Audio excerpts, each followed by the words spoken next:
తెలంగాణలో ఉపాధ్యాయ ఖాళీల భర్తీకి ఇవాళ నుంచి డిఎస్సి ఆన్లైన్ పరీక్షలు జరగనున్నాయి. ఇవాళ నుంచి ప్రారంభమైన ఆగస్టు 5వ తేదీ వరకు జరుగుతాయి. ఇక నిర్ణయించిన తేదీలో రోజుకు 2 షిఫ్టుల చొప్పున పరీక్షలు నిర్వహిస్తారు. ఈసారి ఆన్లైన్ విధానంలో డిఎస్సి పరీక్షలు జరగనున్నాయి.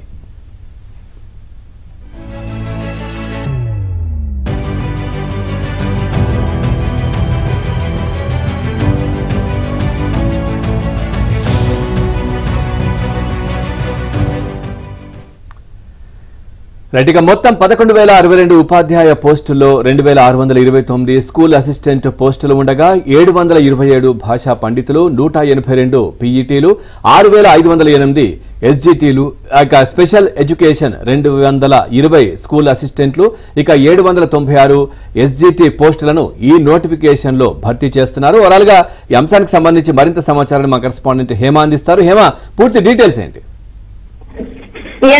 ఈ రోజు నుంచి తెలంగాణ రాష్ట్ర వ్యాప్తంగా డిఎస్సి పరీక్షలు ప్రారంభం కానున్నాయి. అయితే ముఖ్యంగా ఈ రోజు నుంచి ఆగస్టు 5వ తారీఖు వరకు కూడా ఈ పరీక్షలు నిర్వహించనున్నారు. మొత్తం దాదాపు కాంగ్రెస్ ప్రభుత్వం ఏర్పడిన తర్వాత మెగా డిఎస్సి ప్రకటిస్తామంటూ రేవంత్ రెడ్డి ఎప్పటి నుంచో ప్రచారంలో భాగంగా చెప్తొస్తున్నాడు. ప్రభుత్వం ఏర్పడిన వెంటనే దాదాపు 11,062 పోస్టులకు డిఎస్సి నోటిఫికేషన్ ని విడుదల చేశారు.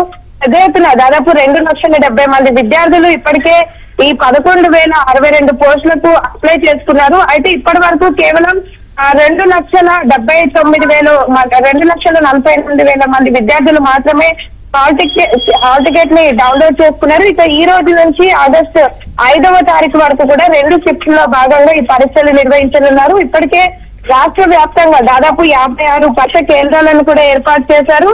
అయితే ముఖ్యంగా కేవలం 2 గంటల 30 నిమిషాల పాటు ఈ ఎగ్జామ్ జరగనుంది. అయితే ఈ ఎగ్జామ్ మొత్తం కూడా ఆన్లైన్ లో నిర్వహించనున్నారు. దాదాపు 2 గంటల 30 నిమిషాల పాటు జరిగే ఈ పరీక్షల్లో 160 ప్రశ్నలు ఉంటాయి. అందులో 80 మార్కులు ప్రస్తుతం వీళ్ళు రాస్తున్నటువంటి ఎగ్జామ్స్ కి కేటాయిస్తారు. ఇంకా 20 మార్కులు సెట్ ద్వారా మరో 20 మార్కులు కూడా వెయిటేజ్ లో భాగంలో కలపనున్నారు. మొత్తం డిఎస్సి పరీక్షల్ని ఈ ప్రస్తుతం అయితే నిర్వహిస్తున్నటువంటి పరీక్షలను రాష్ట్రంలో ఉన్నటువంటి యూనిట్ గా భావిస్తారు. అనంతరం ఫలితాలు విడుదల